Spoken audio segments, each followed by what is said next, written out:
বিসমিল্লাহির রহমানির রহিম। আজকে যে বিষয় নিয়ে আলোচনার অবতারণা করব সেটা হচ্ছে সারা বিশ্বব্যাপী যে হচ্ছে অরাজকতা, এর কেন হয় এরকম অরাজকতা, এবং এক্ষেত্রে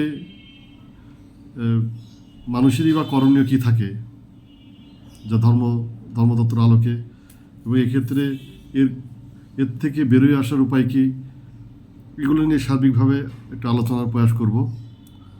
তো আগে এই আলোচনার শুরুতেই অরাজকতা নিয়ে যেটা কথা বলতে হয়, সেটা অরাজকতাটা কী, অরাজকতা বলতে আমরা মানুষেরা কি বুঝি, বা আমি এখানে কি বোঝাতে চেয়েছি সেটা নিয়ে আলাপ করি।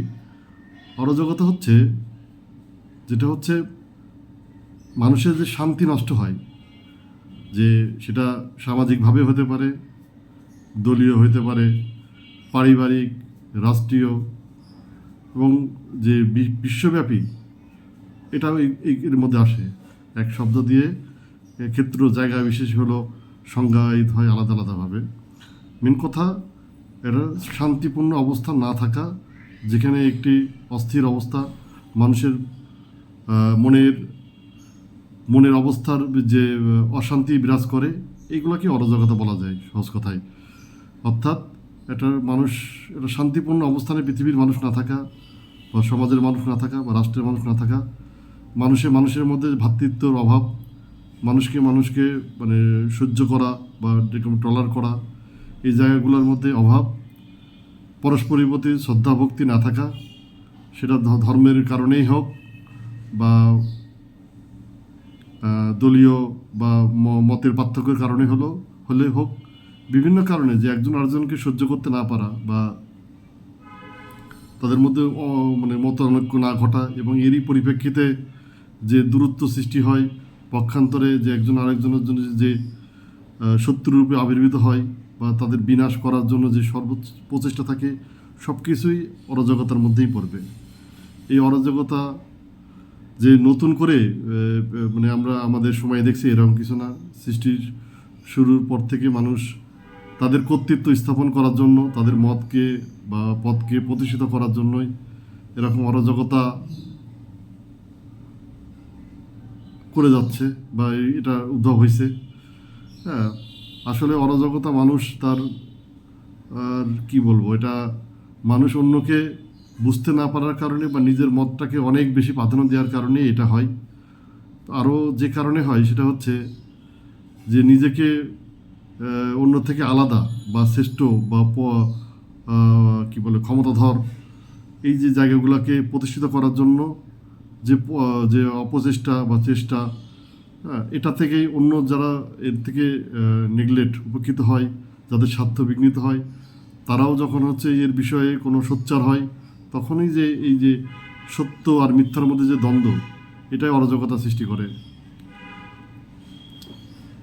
দ্বন্দ্বের মধ্যে যখন দুটো পক্ষ থাকে, আমরা হয়তো ভাবি দূরের থেকে, এরকম যারা গবেষণা করে না তারা হয়তো ভাবতে পারে, বা এক কথায় মানুষ বলে যে না, ওরা সমান, যেগুলো কেওয়াজের মধ্যে আছে, বা ঝগড়াঝাটি, বা যেইগুলোর মধ্যে আছে, যে না, এরা দুই পক্ষই অপরাধী, বা এরা দুজনেই মানে যাকে বলে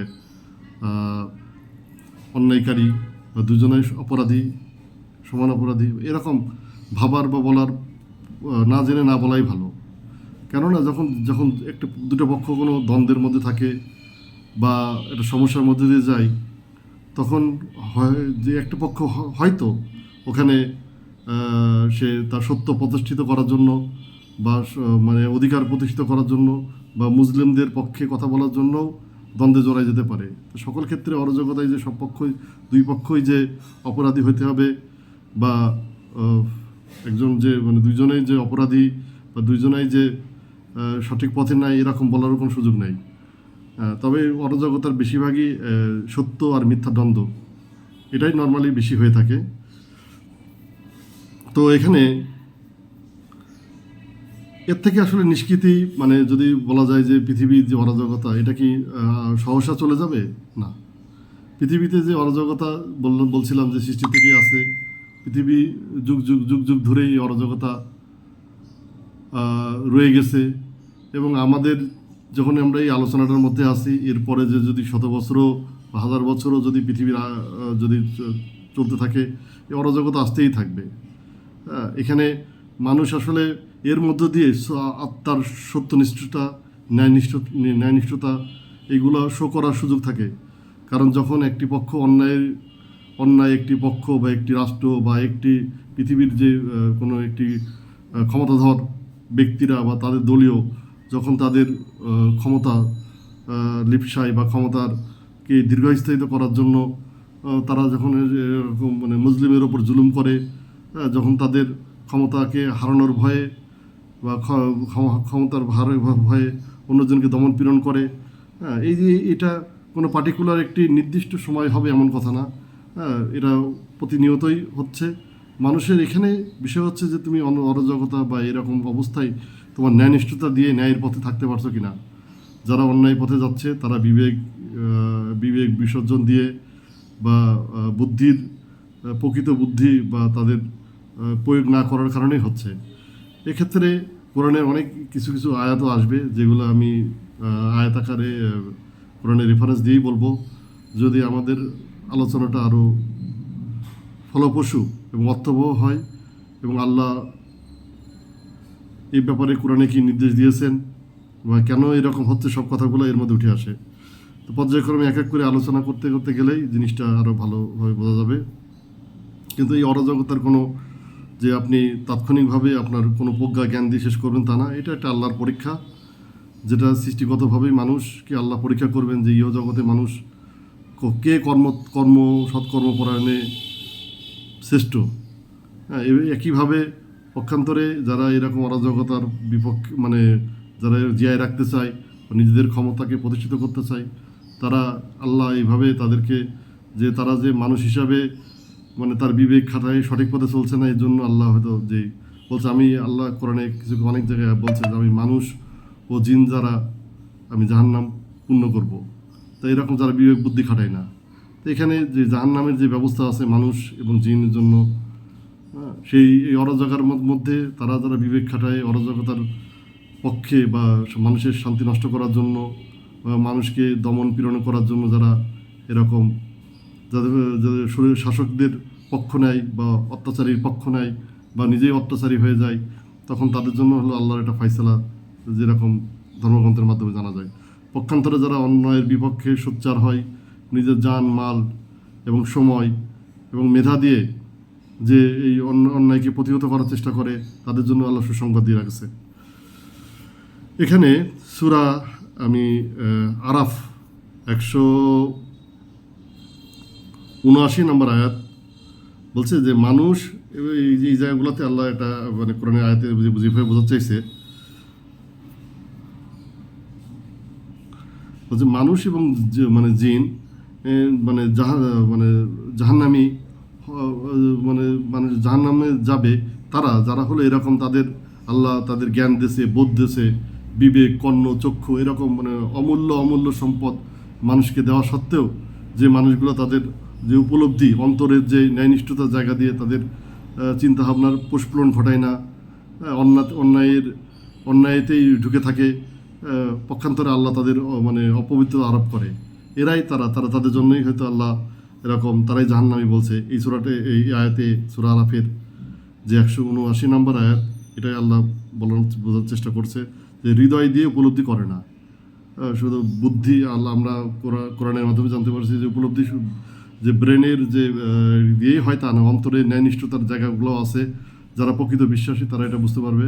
অন্তরও যদি বলা যায় যে ব্রেনে যে বুদ্ধি করা যায়, ব্রেন দিয়ে মানুষ চিন্তা করতে পারে, ব্রেনেও তো এক ধরনের কি বলবো এক ধরনের রক্ত মাংস বা এরকম কিছু নার্ভ দিয়ে তৈরি। তা এখানে নার্ভ যে হৃদয়ে থাকবে না, এটা আমরা ভাবার কি অবকাশ আছে? তা আমরা যেভাবে চিন্তা করি বুঝি যে আমাদের যে উপলব্ধি ক্ষমতা সেটা দিয়ে আমরা উপলব্ধি করি না, যে ভালো মন্দতে যারা আকৃষ্ট হয় এরকম বোধ খাটায় না, তারাই কে আল্লাহ বলছে মানুষ এবং জিন তারাই জাহান্নামী। সূরা আনফাল যেটা 22 নম্বর আয়াতে বলছে আল্লাহ বলছে এই মানুষদের মধ্যে তারাই নিকৃষ্ট জীব যারা শুনেও শোনে না, বুঝেও বোঝে না।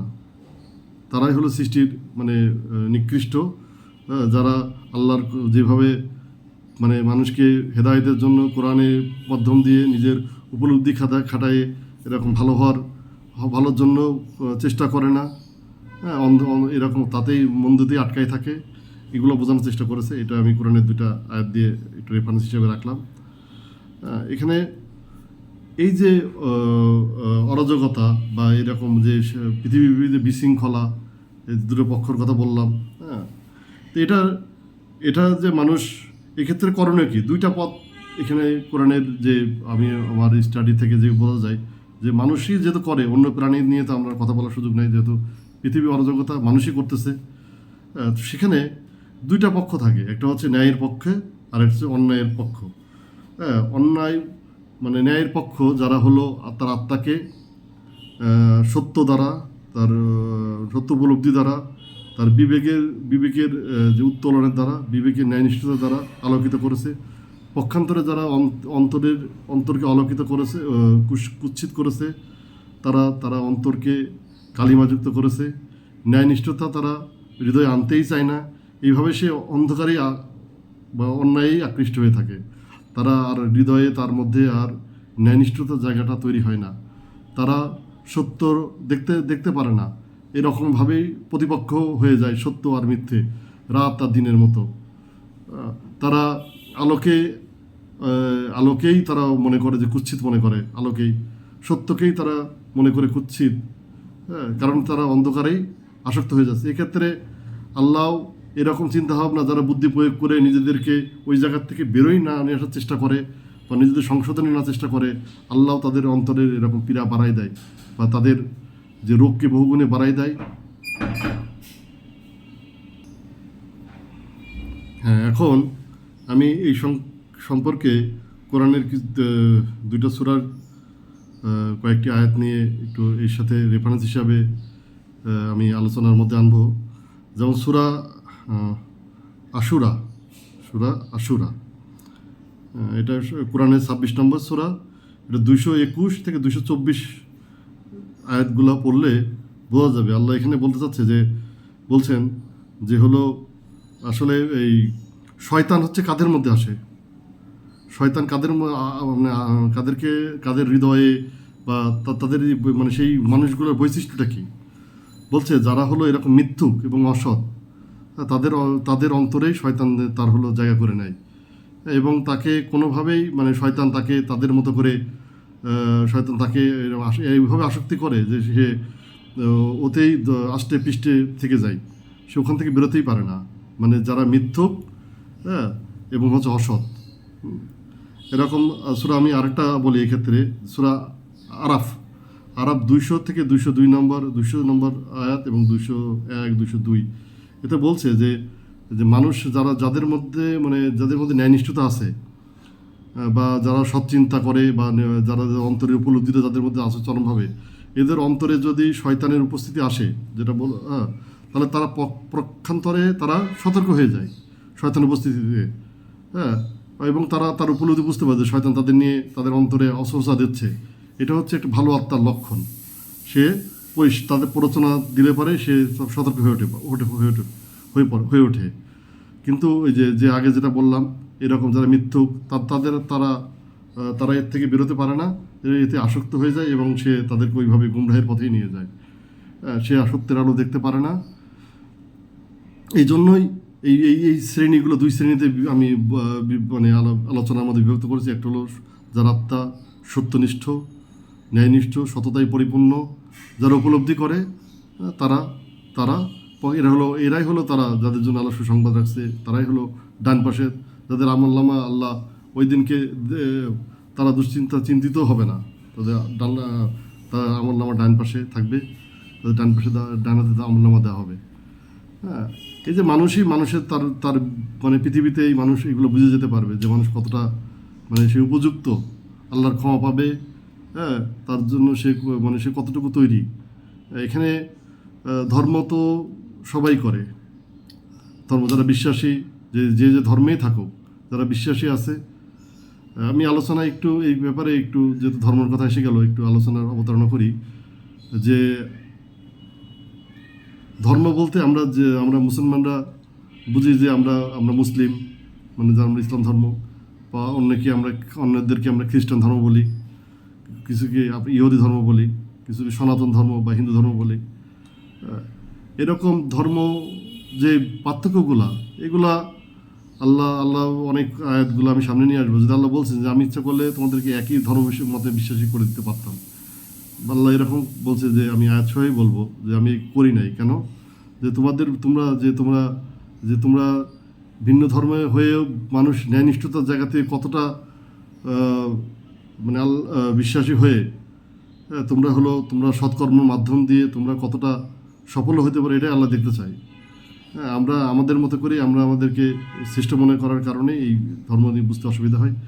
যাক, আমাদের আলোচনা এগুলো থাকবে, এই জন্য একটু যদি সামনে কেউ ভিডিওটা কন্টিনিউ করেন বা দেখতে থাকেন, তাহলে ওই আলোচনা এসে যাবে। তারপরে যে আলোচনার মধ্যে থাকবো যে ধর্ম এই সার্বিক বিষয়ের মধ্যে কিভাবে আসে। ধর্ম সার্বিক বিষয়ের মধ্যে এইভাবে আসে যে মানুষ মানে সৃষ্টিসূত্রেই আল্লাহ, যেহেতু আমাদের একজন স্রষ্টা আছে, যারা অবিশ্বাসী বা নাস্তিক বা সংশয়বাদী, যারা স্রষ্টায় বিশ্বাসী না, তারা বাদে এই আলোচনা প্রত্যেকের জন্যই সমান গুরুত্ব বহন করে। কেননা যারা বিশ্বাসী তারা এই জায়গাগুলোতে সবাই সম্পৃক্ত, এর বাইরে কেউ না। যেমন পবিত্র কোরআন, আমি যেখান থেকে আয়াতগুলো বলার চেষ্টা করছি, যে পবিত্র কোরআন শুধু যে মুসলমানদের জন্য বা মুসলিমদের জন্য না, এটা হচ্ছে, এবং হজরত মুহাম্মদ সাল্লাহ সাল্লাম, যিনি যার উপর নাজিল হয়েছে, আমাদের পয়গম্বর, তিনি কোনো বিশেষ সম্প্রদায়ের জন্য বা কোনো একক ধর্ম বিশ্বাসীদের জন্য নয়। তাকে আল্লাহ বলল, আমি তো আপনাকে বিশ্বের জন্য রহমত স্বরূপ প্রেরণ করেছি। তো বিশ্বের জন্য যদি সে রহমত স্বরূপ হয়, তাহলে কেন সে একক মুসলিম সম্প্রদায়ের জন্য বা ইসলামের জন্যই রহমত? সে তো অন্য সম্প্রদায়ের জন্যই রহমত। কিন্তু যারা তাকে চিনতে পারে না, এই ভুল এটুকুই হতে পারে। বাট আল্লাহ আমাকে যেভাবে জানাইছে সে বিশ্বের জন্য রহমত, আমি এইভাবে মানে আলোচনার মধ্যে আনতে চাই।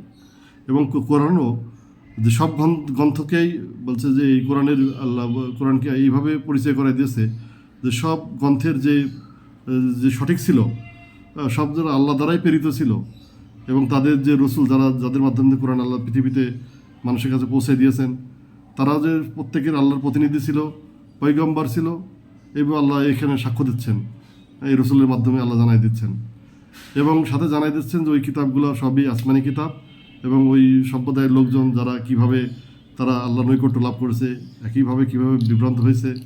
হ্যাঁ, এবং ওই কিতাবগুলোকে আসমানি কিতাব বলে তাদেরকে মর্যাদা আল্লাহ বাড়াই দিচ্ছেন।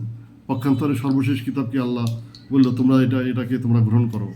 হ্যাঁ, এই জন্যই ধর্ম এখানে আসে, কারণ ধর্ম বাদে কেউই না।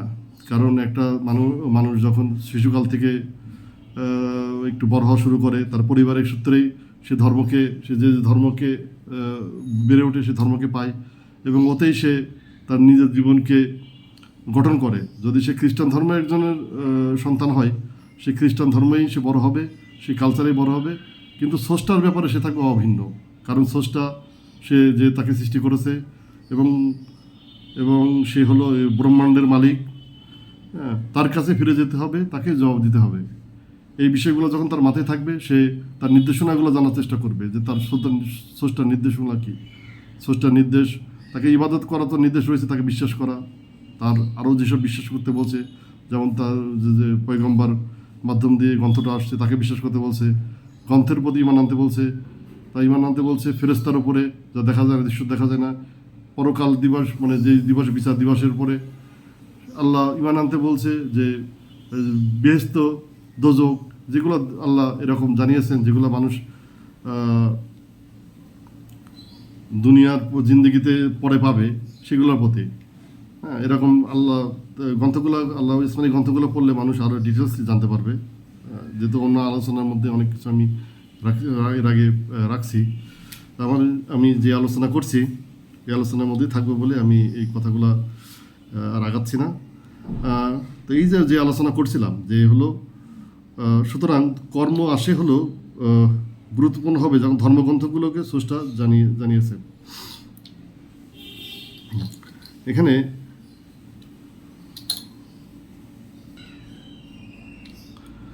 এই যে কর্ম আসে কি জন্য, যেহেতু আমরা যখন আল্লাহ স্রষ্টায় বিশ্বাসী হয়ে যাই, তখন হচ্ছে আর যেমন আমি খ্রিস্টানদের কথা বললাম, একইভাবে যদি মুসলমানদের যারা আমরা মুসলমানের ধর্মে আছি, যারা আমরা মুসলিম নিজেদেরকে জানি মুসলিম হিসাবে, হ্যাঁ, তখন এক সময় এটা বড় হয়ে দাঁড়ায় যে আমাদের ধর্ম বিশ্বাস যখন এইগুলো এসে যায়, যেগুলো বললাম, পরবর্তীতে এসে যায় আমরা কতটা সৎ কর্মপরায়ণ ন্যায়নিষ্ঠ। যেহেতু আজকের বিষয় হচ্ছে অরাজকতা, কেন কারণগুলো বা কেন হয়, এবং এর থেকে মানে করণীয় কী বিষয়, করণীয় কী থাকে, স্রষ্টা এই ব্যাপারে কী আমাদের নির্দেশনা দিয়েছেন বা কী কোরআন দ্বারা আমরা কী জানতে পারি ধর্মগ্রন্থগুলো আলোকে। সেহেতু বলছে যে আল্লাহ এরকম সূরা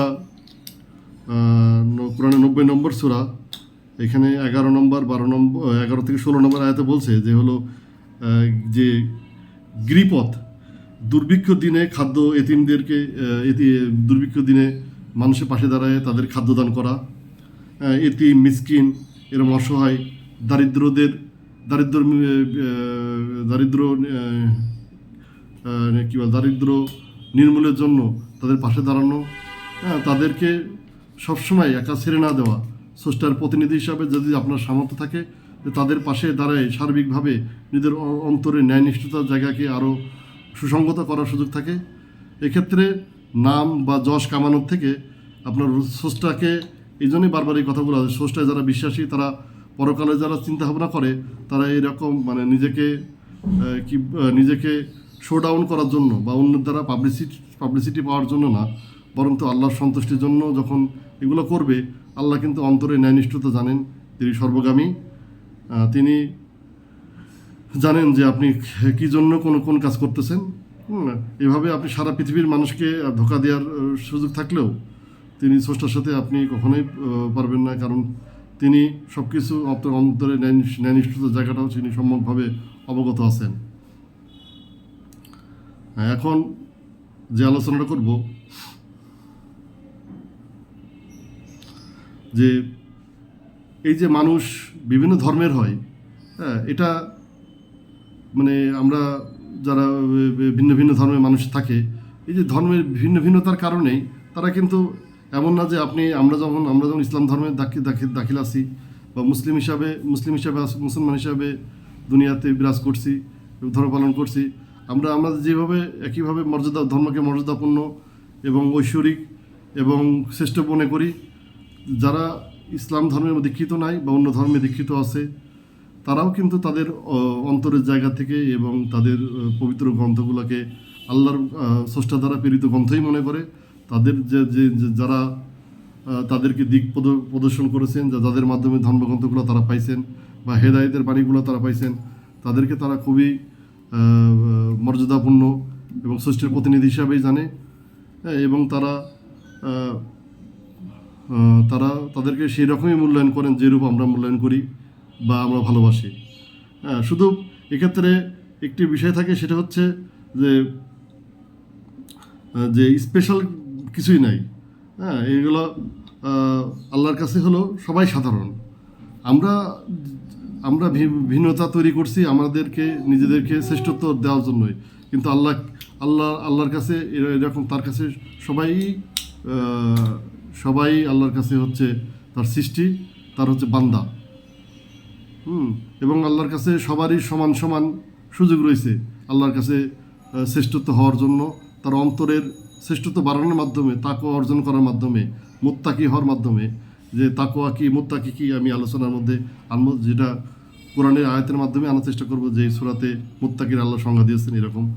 হ্যাঁ, তো এই যে বিষয়গুলা এখানে, যে আপনি নিজে শ্রেষ্ঠ মনে করলেই শ্রেষ্ঠ না, হ্যাঁ, বা আমি শ্রেষ্ঠ মনে করলেও শ্রেষ্ঠ না, আল্লাহর কাছে সবাই সমান, আল্লাহ কাছে সমান। এটা আমরা যদি নিজেদের সামান্য একটু মেধা বা একটু ন্যায়নিষ্ঠতার জায়গা নিয়ে চিন্তা করি, যে এখানে যেহেতু জন্মের উপরে কারোর হাত নাই, হ্যাঁ, জন্ম যে একটা নির্দিষ্ট পরিক্রমার মাধ্যমে পিতামাতার মাধ্যমে যে পৃথিবীতে আসা, এটা তো একটা ভূমিষ্ঠ যেই বাপ মায়ের উদরে হচ্ছে, সে সেই ধর্মের মধ্যে দিয়ে বেড়ে উঠছে। সে যে ওই ধর্ম থেকে ছোটোবেলা থেকে সে ওই কালচারে জানছে, বাবা মার কাছ থেকে শিখছে, এখানে বিশেষ কিছু করার থাকে না তার। যে না, যদি হয়ে থাকে তাহলে কি আমি বলতে পারবো যে একজন যে সনাতন বা হিন্দুর ঘরে জন্মগ্রহণ করছে সে এরকম মানে সে যখন যে এরকম তার একটা মানে সাবলক হচ্ছে, সে কি ওখান থেকে বেরোয় এসে ইসলাম ধর্মে দাখিত হচ্ছে? কতজন হয়? আমি তো দেখি শতকরা একজনও না, হয়তো 200-500 জনে একজন হতে পারে। তাহলে কি এটা কি কোনো আলোচনার বিষয় যে এরকম হয়?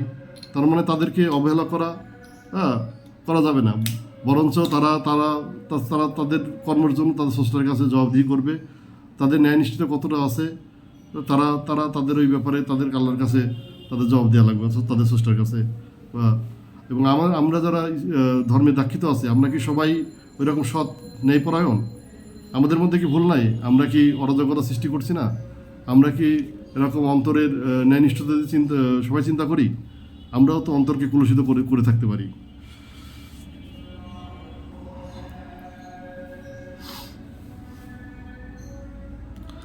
এখানে সূরা আল মাইদা 5 নম্বর সূরা মাইদা 48 নম্বর আয়াতে আল্লাহ যেটা বলছে সেটা আমি এই প্রসঙ্গে একটু বলার চেষ্টা করি।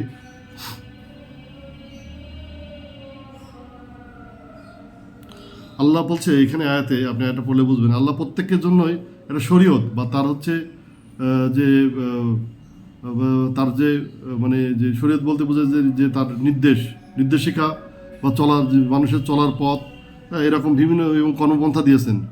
হ্যাঁ, আল্লাহ যদি মনে করতেন সবাইকে মানে এক পথে পরিচালনা করতে পারতেন, সবাই এক বিশ্বাসী বানাই দিতে পারতেন, সবাইকে মুসলিম মানে বা খ্রিস্টান ধর্ম বা ইসলাম ধর্মের দিকে দাক্ষিত করতে পারে, আল্লাহ এরকম ভিন্ন ভিন্ন ধর্মের মাধ্যম দিয়ে তাদের পরীক্ষা করতে চান যে তোমরা এরকম সৎ কর্মপরায়ণদের মধ্যে তোমরা কে কতটা আগায় আসো, তোমরা তোমার ন্যায়নিষ্ঠতার জায়গা থেকে এই পৃথিবীকে অরাজকতা মুক্ত করে কীভাবে ন্যায়নিষ্ঠতা করে তুমি হলো পৃথিবীর এই যে একটা চলমান বা তোমার হচ্ছে যে জার্নি বা যে একটা সফর, এই সফরকে তুমি কতটা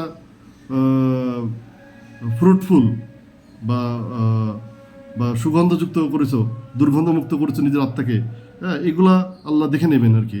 এগুলাই এই আয়াতটা থেকে বোঝা যায়।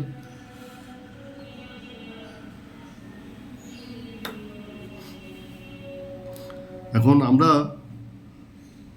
আমরা কি মানুষরা বুঝতে পারছি যে আল্লাহ যে আমাদেরকে এই নির্দেশগুলো দিচ্ছেন?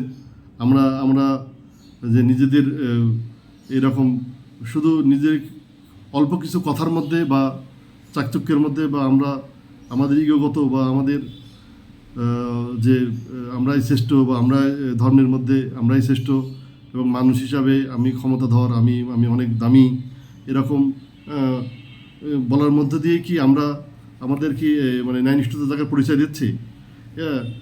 স্রষ্টার উদ্দেশ্য কি এই ব্যাপারে? স্রষ্টা কি বলতে চাচ্ছেন? এই আলোচনার একটু এখানে দরকার হবে। স্রষ্টা সবসময় চাচ্ছেন যে তাকওয়া মানুষের যদি তার নিজের আত্মার পরিশুদ্ধতার মধ্য দিয়ে তার তাকওয়া অর্জন করে তারা ধর্মকে বড় না বলে বরঞ্চ স্রষ্টার বিশ্বাসী হওয়ার মাধ্যম দিয়ে তার অন্তরে ন্যায়নিষ্ঠতা মাধ্যম দিয়ে যদি সে ইহজগৎ কমপ্লিট করে পরকালের জন্য সে জান্নাতে বা আল্লাহর ক্ষমার উপযুক্ত হয়, এটাই আল্লাহর সব ধর্মেরই মেসেজ একটাই। আল্লাহ ধর্মগুলোতে এইভাবে বোঝানোর চেষ্টা করেছেন যে আপনি মানে একটু যদি গ্রুপের নেতৃত্ব দেন, এর মানে এই না যে আপনি ওই আল্লাহর কাছে বিশেষ স্পেশাল, বরঞ্চ আপনি নেতৃত্ব দিতে যায় কতটা নিজেকে স্পেশাল করেছেন, এটাই হলো বড় বিষয়। হ্যাঁ, যেখানে আমি এখানে কোরআনের আয়াত দিয়ে বোঝানোর চেষ্টা করছি, যেখানে আল্লাহ সূরা আল মাইদা কোরআনের 5 নম্বর সূরা 68-69 আয়াত আল্লাহ বলছে এরকম যারা বিশ্বাস এনেছে, ইমান এনেছে, যারা ইহুদি এরকম খ্রিস্টান বা এরকম নাসারা, তারা হচ্ছে তাদের জন্য আল্লাহ সুসংবাদ রেখেছে। এরকম না যে তাদের জন্য কোনো কোরআন, পবিত্র কোরআনেই আছে, যেহেতু কোরআন সবসময় কিয়ামত পর্যন্ত আল্লাহ আর কোনো ধর্মগ্রন্থ কিতাব পাঠাবেন না, এরকমই জানা যায় এই শেষ আসমানি কিতাবের মাধ্যমে। তাহলে এটা এই জন্যই আমি এখানে আনলাম যে আমি যে বারবার বলতেছি যে এরকম সব ধর্মগুলাই আল্লাহর কাছে হয়তো আল্লাহর কাছে শ্রেষ্ঠ, আমরা নিজেদের শ্রেষ্ঠ বলার মাধ্যম দিয়ে আমাদের ধর্ম শ্রেষ্ঠ হয় না। এই যে সূরা মায়দার 5 নম্বর সূরার 68, 69 এরকম সকল ধর্মের ব্যাপারে আল্লাহ সুসংবাদ দিয়েছে। শুধু এখানে তাদের ন্যায়নিষ্ঠতা, তাদের যে সততা বা তাদের সৎকর্ম, এগুলো আল্লাহর কাছে বিষয় এবং প্রত্যেকেই আল্লাহ বিশ্বাসী বলে মানে জানে। এখানে আমি আপনি শ্রেষ্ঠ বলাতেই আমি আপনি শ্রেষ্ঠ হয়ে যাই না। একইভাবে সূরা বাকারার, যেটা কোরআন শরীফের 2 নম্বর পবিত্র কোরআনের 2 নম্বর সূরা, এখানে 62 নম্বর আয়াতেও আল্লাহ আল্লাহ যদি চাইতেন সবাইকে একই বিশ্বাসী করে দিতেন, তা না করে ভিন্ন ভিন্ন করছেন, যে আল্লাহ পরীক্ষা করার জন্য যে তোমাদের মধ্যে কে সততা ও ন্যায়নিষ্ঠতায় আগে এবং তারা আল্লাহ এইভাবেই তাদের পরীক্ষা করতে চান। আল্লাহ এইভাবেই চান।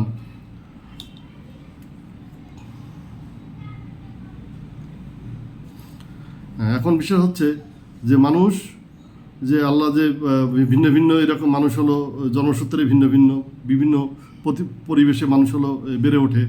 যেমন যারা শীত প্রধান দেশে আছে, তাদের অনেক কিছু দেখাচ্ছে ভাবে জীবনযাপন করা লাগে।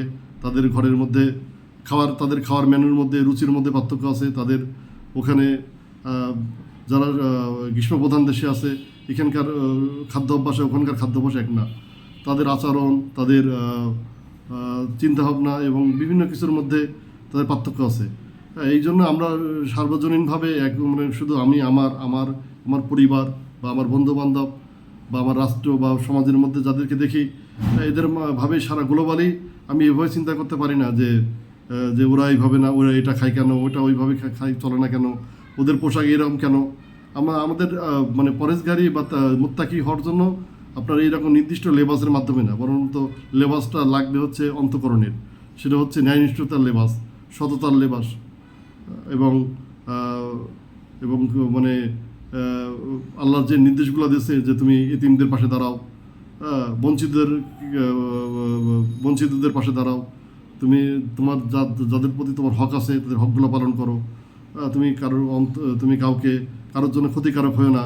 এইগুলা সে পৃথিবীর যেই প্রান্তে থাকুক, তার যে এই যে ন্যায়নিষ্ঠতার জায়গা এবং তার হচ্ছে সৎকর্ম করার জায়গা, সেখানে তার সব জায়গারই সমান সুযোগ থাকে।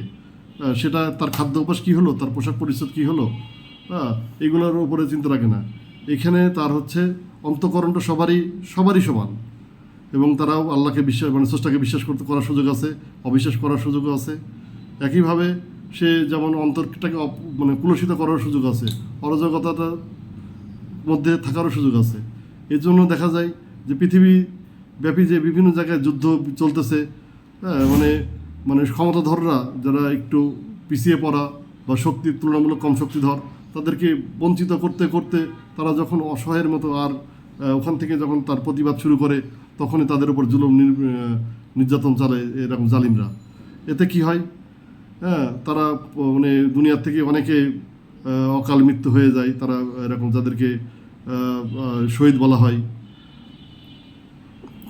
যারা এবং এক গোষ্ঠী তার ন্যায়ের জন্য লড়াই করে এবং অন্য ক্ষমতাধর যারা তাদের ক্ষমতাকে দীর্ঘস্থায়িত্ব এবং তারা ক্ষমতাকে তাদের মানে বাহবা নেওয়ার জন্য বা তাদের প্রভাবটা দেখানোর জন্য এরকম জুলুমের উপর জুলুম করে এবং জাতিকে ধ্বংস এবং সর্বোচ্চ চেষ্টা করে। এখন প্রশ্ন হচ্ছে যে এই যে অপচেষ্টা, এর মাধ্যম দিয়ে কি সে তার ক্ষমতাকে দীর্ঘস্থায়ী করতে পারে? কেউ তো আর দুনিয়াতে সারা জীবন বেঁচে থাকে না বা বেঁচে থাকার কোনো সুযোগও থাকে না। যেহেতু দুনিয়াতে সারা জীবন বেঁচে থাকার সুযোগ থাকে না এবং যে আপনি জয়টা এনে দিচ্ছেন, এই জয় পৃথিবীতে অনেক বড় বড় আমরা ক্ষমতাধরের নাম জানি, যারা বিভিন্নভাবে পৃথিবীর বিভিন্ন অংশ জয় করছে। তাদের এরকম বহু জৌলুস ছিল তারা বাদশাহীর এবং তাদের অনেক ক্ষমতাধর ছিল। এমন জাতির কথা শুনি, তারা কি ওইভাবে রয়ে গেছে? তার জায়গায় স্থান কত তারপরে আরও তার থেকে অনেক নিম্ন বর্ণের বা তুলনামূলক অনেক কম ক্ষমতাধর, তারা পরবর্তীতে এরকম তারা বাদশাহিত করছে, সেই জাতি অনেক উপর উঠছে। তাহলে এই যে সাময়িকভাবে আপনি তুচ্ছ স্বার্থ, যে নিজেদের একটি সম্প্রদায়কে বা নিজের জাতিকে বড় করার জন্য বা জিতানোর জন্য আপনি এরকম একটি তুলনামূলক কম শক্তিধর বা যারা ন্যায়ের জন্য লড়াই করছে, আপনি তাদের ন্যায়কে আপনি সম্মতি না দিয়ে তাদেরকে বঞ্চিত করে কিভাবে অন্যায়ভাবে তাদেরকে জুলুম নির্যাতন করছেন।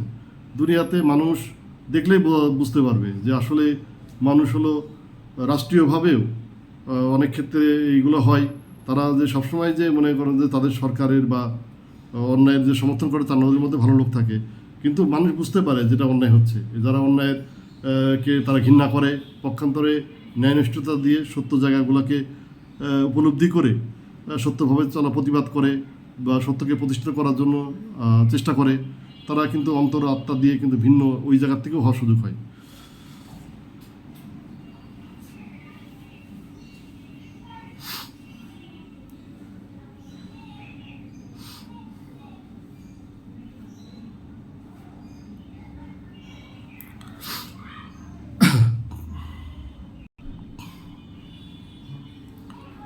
এখন যারা যেই পরিবেশে মানে এই যে অরাজকতার ইয়ের মধ্যে প্রত্যেকের কিন্তু গন্তব্য যে যে যেই ধর্মের মধ্যে থাক, যারা অত্যাচারী, যারা যারা ন্যায়ের পক্ষে আছে, তাদের সবারই গন্তব্য কিন্তু এক স্রষ্টা বা শেষ বিচার, যেখানে মানুষকে তার হলো বিচারের মানে কোনোভাবেই ওখানে আমি কোনোভাবেই প্রতারিত করতে পারবো না স্রষ্টাকে যে আমাদেরকে বিচার করবেন। তখন সব কিছুই তার আমাদেরকে দেখাবে, আমরা নিজেরা অপরাধী স্বীকার করব যে না আমাদের অপরাধ হয়েছে।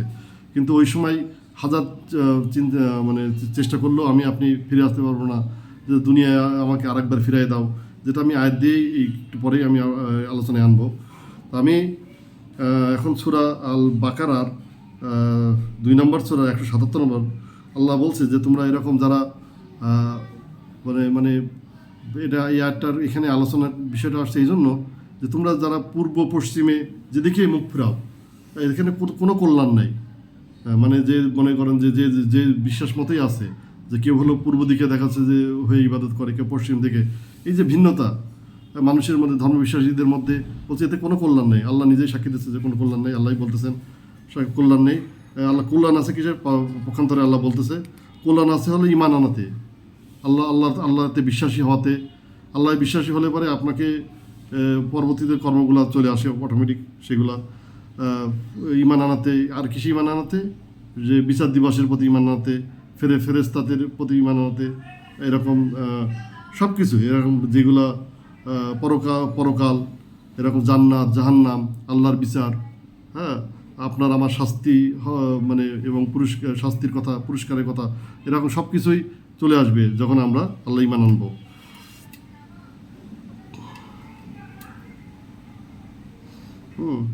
আল্লাহ পক্ষান্তরে এই আয়াতে আল্লাহ আবার বলতেছে যে তোমাদেরকে আল্লাহ ভালোবাসবেন তাদেরকে যারা কি করে দান করতে অভাবীদেরকে দান করবে, মানুষের উপকারে কাজ করবে এবং সৃষ্টির জন্য কল্যাণকর হবে, পৃথিবীর জন্য আশীর্বাদ হবে, তার ন্যায়নিষ্ঠ তার অন্যায়কে সে একইভাবে বর্জন করে সঠিক পথে থাকবে। হ্যাঁ, এইগুলোকে তাদেরকে আল্লাহ ভালোবাসেন এবং ধৈর্য ধারণ করে সংকটে, ধৈর্য ধারণ করে বিপদে। এরাই হলো মুত্তাকি। আল্লাহ এই আয়াতে মুত্তাকিদের সম্বন্ধে বললেন যে মুত্তাকি হলো প্রথমত বিশ্বাসী, বিভিন্ন আল্লাহ যে বিশ্বাস করতে বলছেন যেগুলো স্রষ্টায় বিশ্বাসী, পরকালে বিশ্বাসী, নবী রাসূলে বিশ্বাসী, এবং পক্ষান্তরে আবার তারা আল্লাহকে ভালোবাসাতে, আল্লাহকে ভালোবেসে, আল্লাহকে ভয় করে তারা জীবন পরিচালনা করে, তারা অভাবীকে খাদ্যদান করে, তারা এরকম যারা এতিম দুস্থ তাদের পাশে দাঁড়ায়, যারা অভাবগ্রস্ত তাদের পাশে দাঁড়ায়, এবং একই সাথে ধৈর্য সংকটের সময় তারা ধৈর্য ধারণ করে এবং আল্লাহর কাছে ফিরে যাওয়ার জন্য তার জীবন ওইভাবে পরিচালনা করে। এরাই হলো মুত্তাকি। আল্লাহ এইভাবে মুত্তাকিদের পরিচয় করে দিয়েছেন।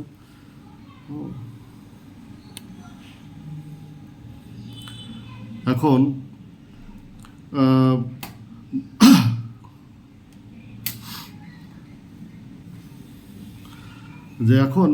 এই বিষয় হচ্ছে যে এই যে মানুষ একটা জয় মানে অন্যকে পরাস্ত করে নিজের যে স্বল্প জয়টা নেওয়ার জন্য, এতে কি মানুষ কি আসলে এর মাধ্যম দিয়ে মানুষ কি পাবে? আল্লাহ তো আমরা এত আলোচনার মাধ্যমে জানতে পারলাম যে মূলত আল্লাহ এটা চাচ্ছেন না। মানুষ ন্যায়নিষ্ঠতার জায়গায় বা সততার জায়গা থেকে না থাকার কারণেই এই অরাজকতা।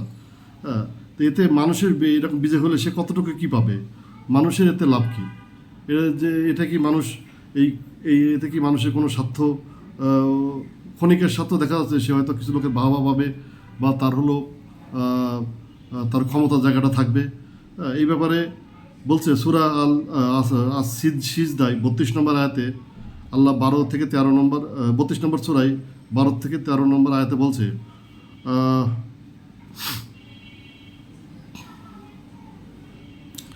যে এই যে এত কিছুর পরে তারা হলো যারা অপরাধী।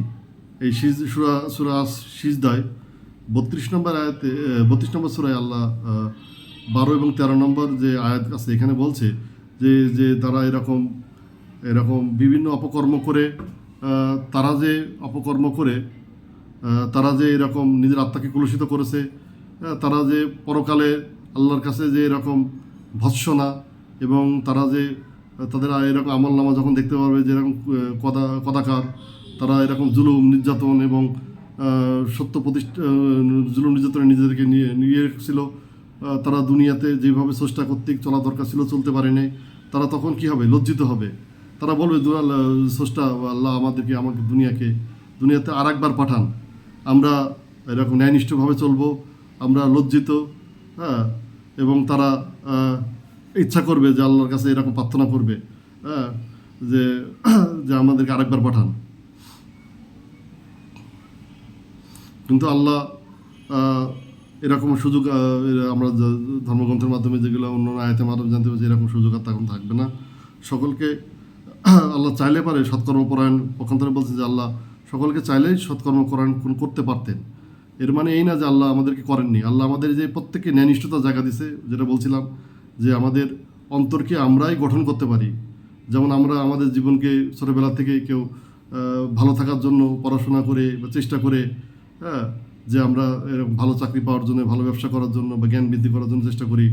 একইভাবে আমাদের শারীরিক সুস্থতা থাকার জন্য আমরা অনেক কিছু বর্জন করি, কোনো নেশাদ্রব্য খাই না, ভালো ভালো খাদ্যগুলো বিবেচনা করে খাই। এরকম নিজের অন্তরটাকেও একইভাবে পরিশুদ্ধ করার চেষ্টা করা আমাদের কি সৃষ্টির সেরা হিসাবে আমাদেরই কর্তব্য ছিল।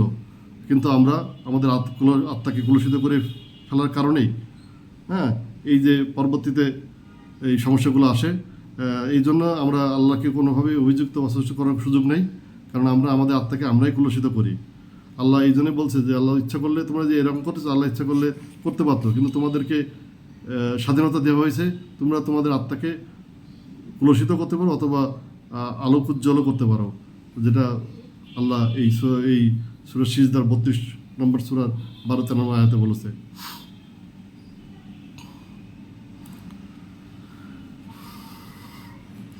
যেটা বলছিলাম যে যে এই যে অন্যায় অত্যাচার করে যে একটা জাতিকে যে মানে জন্য ভালো কিছু বা দলের জন্য যে রাখা, যে দুনিয়ার জীবনে আমি দেখলাম যে অনেক দল তাদের ক্ষমতাকে চিরস্থায়ী করার জন্য বা আরও করার জন্য ভিন্ন মতকে যে দমন পীড়ন করে। হ্যাঁ, কিন্তু এই সময়ের মধ্যেও দেখি যে তারা পরবর্তীতে এই সুযোগ সুবিধাগুলো অন্য লোকগুলো, অন্য অত্যাচারী দলের অন্য লোকগুলোই পায়। তারা যে এইভাবে মারা যাচ্ছে, এতে সে দুনিয়াতেও ভোগ করতে পারে না।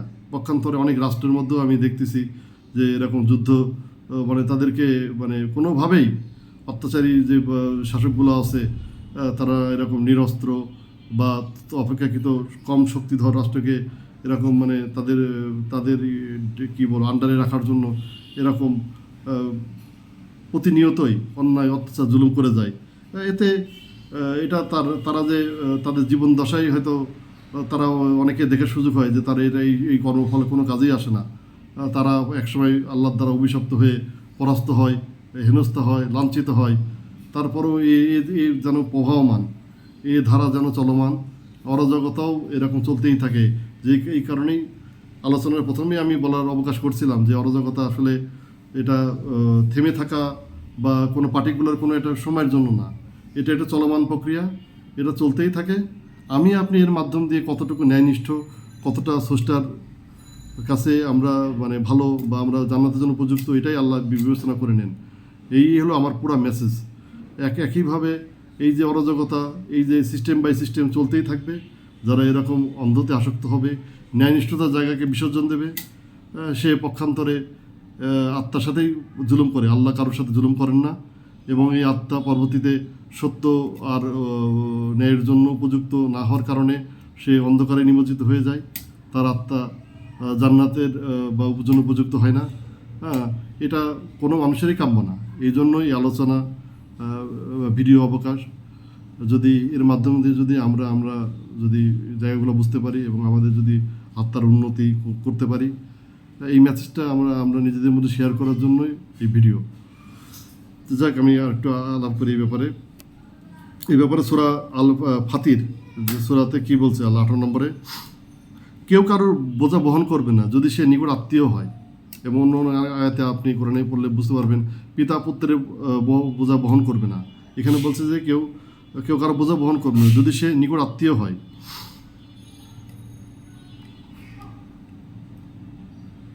এবং এই সূরাতেই এই আয়াতেই বলতেছে যে তার যে সংশোধন হয় সে তার নিজের আত্মার প্রয়োজনে সংশোধন হয়।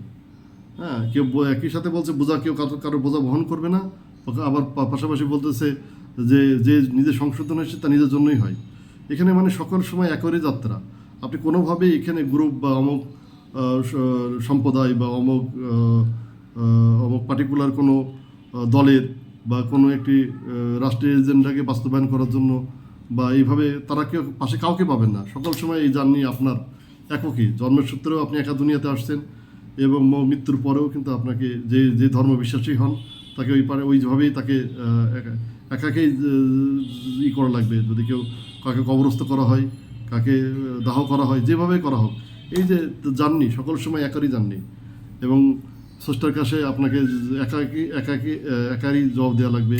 এক্ষেত্রে আপনি কাউকে এরকম দল বা সংগঠনকে একসাথে পাবেন না। এইভাবে নিজেকে ওইভাবেই পরিশুদ্ধ করা দরকার হয়। এখানে সূরা ইউনুসের আমি একটা সূরা আছে, সূরা ইউনুস, কোরআন শরীফের হচ্ছে আপনার 10 নম্বর সূরা, 99 থেকে 101 এই 3টা আয়াত। আল্লাহ বললেন, যারা এরকম বুদ্ধি প্রয়োগ করে না তাদেরকে আল্লাহ অপবিত্রতা আরোপ করেন। মানে এই আলোচনা প্রথম থেকে এইভাবেই বলে আসছিলাম যে আসলে বুদ্ধি প্রয়োগ করলে পারে এই সূরাতে এখানে এটাই বলা আছে, যারা এরকম বুদ্ধি খাটায় না, অপবিত্রতা আরোপ করে আল্লাহ, তাদেরকে আল্লাহ অপবিত্র আরোপ করেন। মানে নিজের থেকে আল্লাহ আপনাকে সংশোধন করতে পারতেন, আল্লাহ বলতেছেন, কিন্তু না, তোমাকে নিজের থেকে উপলব্ধি আনতে হবে। এই জন্য সূরা ইউনুসের 10 নম্বর সূরা 99 থেকে 101, হ্যাঁ, এই আয়াতগুলো পড়লে পরেই বুঝবেন যে এই উপলব্ধি নিজের থেকে আনতে হবে। আপনার নিজেকেই নিজের পথ তৈরি করতে হবে, বাঁচার চেষ্টা করতে হবে। এবং এই পথে আপনি কাউকে সাথী পাবেন না। হ্যাঁ, এবং ভালো করলেও আপনার, মন্দ করলেও আপনার।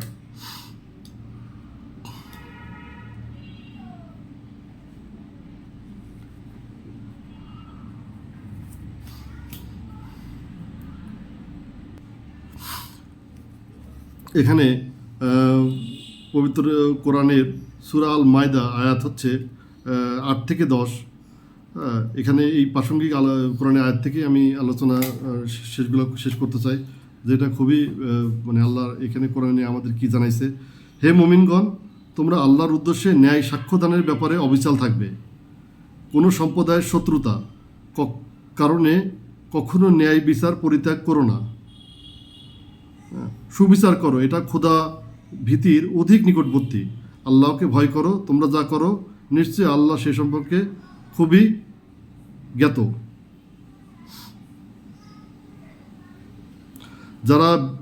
যারা বিশ্বাস স্থাপন করে ও সৎকর্ম সম্পাদন করে, আল্লাহ তাদেরকে ক্ষমা ও মহান প্রতিদানের প্রতিশ্রুতি দিয়েছেন। মানে কোনো ওই যে আলাপগুলো বলছিলাম, এই কোরআনের আয়াতগুলো বলার কারণ হলো, যদি আমি নিজের থেকে এরকম যাতা বলছি এরকম মনে হওয়ার না অবকাশ হয়, যে কোনো সম্প্রদায়ের শত্রুতার কারণে যদি কখনো ন্যায় বিচার পরিত্যাগ করো না।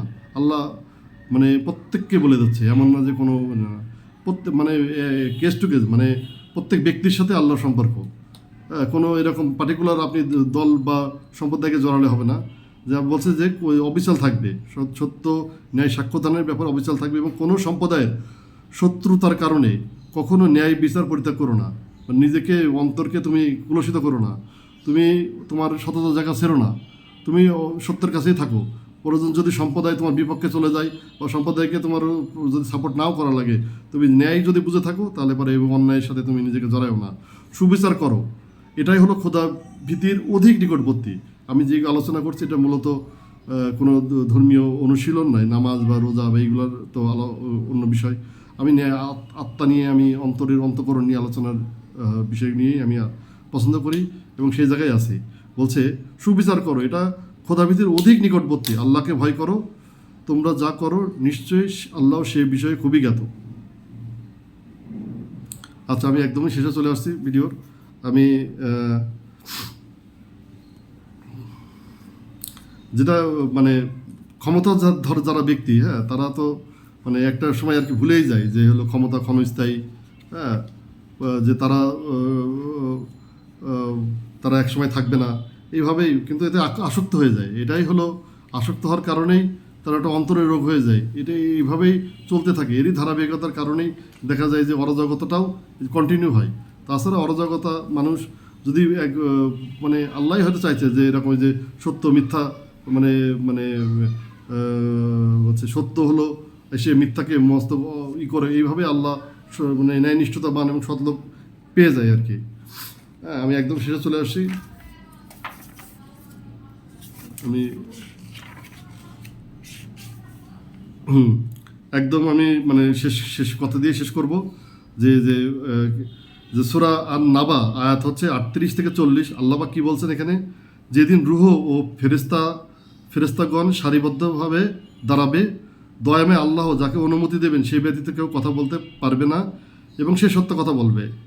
হচ্ছে যে রুহু আর ফেরেশতাগণ, মানে আমি বলতেছি সূরা আন-নাবা আয়াত 38 থেকে 40, এটা পড়ে দেখতে পারেন। হচ্ছে রুহু আর ফেরেশতাগণ সারিবদ্ধভাবে দাঁড়াবে, মানে শেষ বিচারের দিনকে, যখন আল্লাহর সামনে, মানে এই যে আমরা এত বিরাট বিরাট কর্ম করে গেলাম, বহুত বড় অন্যায় করলাম বা বিরাট অন্যায়ের প্রতিবাদ করলাম, এই যে শেষ সামারি, সেদিনকে ফেরেশতা এবং হচ্ছে রুহু সারিবদ্ধভাবে আল্লাহর সামনে দাঁড়াবে। দয়াময় আল্লাহ যাকে অনুমতি দিবেন সে ব্যতীত কেউ কথা বলতে পারবে না এবং সে সত্য কথা বলবেন। ওখানে তো আর কিছু সুযোগই নাই, ওটা যা তাই বলবে, যা অর্জন তাই দেখাও যাবে এবং সে সেটাই বলবে। এই সত্য দিবস, অতঃপর যার ইচ্ছা সে তার পালনকর্তার কাছে ঠিকানা তৈরি করুক। যেটা আল্লাহও জানাই দিল, আমিও আপনাদেরকে আল্লাহর কথাগুলো জানাই দেওয়ার চেষ্টা করলাম একদম পরিশেষে। এই দিবস সত্য, ওই দিন আসবেই। অতঃপর যার ইচ্ছা, মানে আমি আপনি যারা শুনছি, যারা শোনে নাই, না শুনলে যে এর থেকে আয়তা মুক্ত হয় তাও না। অতঃপর যার ইচ্ছা সে তার পালনকর্তার কাছে ঠিকানা তৈরি করুক। আমি তোমাদেরকে আসন্ন শাস্তি সম্পর্কে সতর্ক করলাম।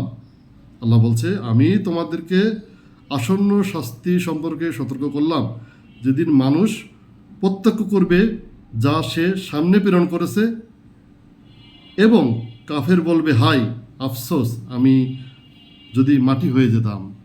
এত কর্ম করার পরে, এত অর্জন করার পরে একদল তো যেদিন মানুষ প্রত্যক্ষ করবে, হ্যাঁ, বলছে আমি তোমাদেরকে আসন্ন শাস্তি সম্পর্কে অবগত করলাম, সেদিন মানুষ প্রত্যক্ষ করবে যা সে সামনে প্রেরণ করেছে, যা সাথে করে নিয়ে গেছে, সব একদম মানে উপস্থাপন হচ্ছে।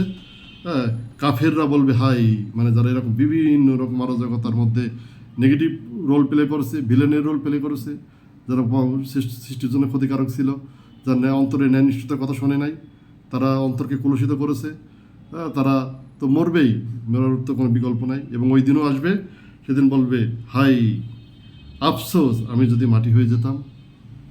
আমরা আমার ভাইদের কাছে এই মানে অনুরোধ যে আমরা আমাদের অন্তরের ন্যায়নিষ্ঠতাকে দিয়ে সত্যের পথে থাকি এবং আত্মাকে, এখানে ব্যাপার হচ্ছে যে ধর্মীয় অনুশীলন সাথে এই আত্মার পরিশুদ্ধতা অনেক বেশি জরুরি, যেটার মাধ্যম দিয়ে আপনার আত্মার ফায়েজ তৈরি হবে, নূর তৈরি হবে এবং আপনি জান্নাতের জন্য উপযুক্ত হবেন এবং আল্লাহর ক্ষমা, আল্লাহ আপনার জন্য চলে আসবে। এটাই গোপন, এটাই হলো ঈশ্বর বা আপনার স্রষ্টা এটাই চাচ্ছেন আমরা যেন তার কাছে মানে এরকম তার ক্ষমা এবং তার মহানুভবতা পাই, তার দয়া পাই। এইভাবে স্রষ্টা আমাদেরকে সবাইকে আত্মার রূহকে পরিশুদ্ধ করার এবং ন্যায়নিষ্ঠতা দিয়ে অন্তরকে তার ক্ষমা পাওয়ার উপযুক্ত করুক। সকলকে অনেক অনেক শুভকামনা এবং ভালো এবং দোয়া এবং ভালোবাসা রেখে আমি আমার কথাগুলো শেষ করছি। যদি সামান্য আপনাদের এর মাধ্যমে উপকৃত হই আমরা বা আপনারা যারা শুনছেন, এটাই হলো এই ভিডিওর সফলতা। যদি ভালো লাগে তাহলে অবশ্যই শেয়ার করবেন, আরও আপনার মাধ্যম দিয়ে আরও 5 জনের শোনার সুযোগ হবে। আল্লাহ সবাইকে আমাদের হেদায়েত দান করুক, আমাদের প্রতি যে বিশ্বাসী থাকি তাদের প্রতি আল্লাহ দয়া করুক। সবাইকে অনেক অনেক অভিনন্দন, শুভকামনা। আসসালামু আলাইকুম আর রহমতুল্লাহ। আল্লাহ সবার সহায়ক, সবাইকে শান্তিতে রাখুন। ধন্যবাদ।